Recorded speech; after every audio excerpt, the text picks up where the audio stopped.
अब मित्रोकिन्स आर्काइव में केजीबी के संदर्भ में अब लिखा हुआ है कि साहब पोलित ब्यूरो की तरफ से 2 मिलियन रुपीस यानी उस जमाने में 20 लाख रुपए 1976 में कांग्रेस पार्टी को दिए गए और एक बार पुनः 10 लाख रुपए दिए गए। उस जमाने में 10 लाख 20 लाख रुपए आज से 50 साल पहले बहुत बड़ी रकम हुआ करती थी।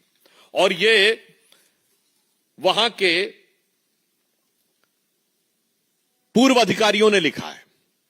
अब आइए साहब, इसके आगे वसेली मित्रोकिन एक अधिकारी था केजीबी का, जो सोवियत संघ के विघटन के बाद बहुत सारे दस्तावेज वहां से लेकर चला गया और लंदन में जाके उसने 2006 में केजीबी के दुनिया भर में ऑपरेशंस के ऊपर किताब लिखी 2 भाग में, Mitrokhin's archive KGB and the world, part 1 and part 2। Part 2 में भारत के बारे में लिखा है। अब उसमें और भी गंभीर बात है। इन इंडिया लिखा हुआ है, in India on Moscow's insistence back in May 1976 that India altered the exchange rate of ruble on the import of Soviet goods from rupees 8.33 to rupees 10 to the ruble।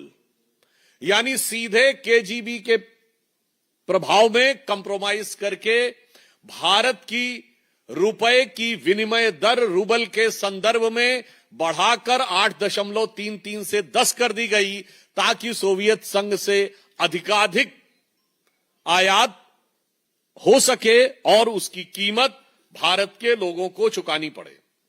अब उसके उपरांत थी 1977 में कांग्रेस की हार के बाद बाकायदा मॉस्को में बैठक हुई कि भाई इतना सब कुछ करने के बाद भी हम हार कैसे गए।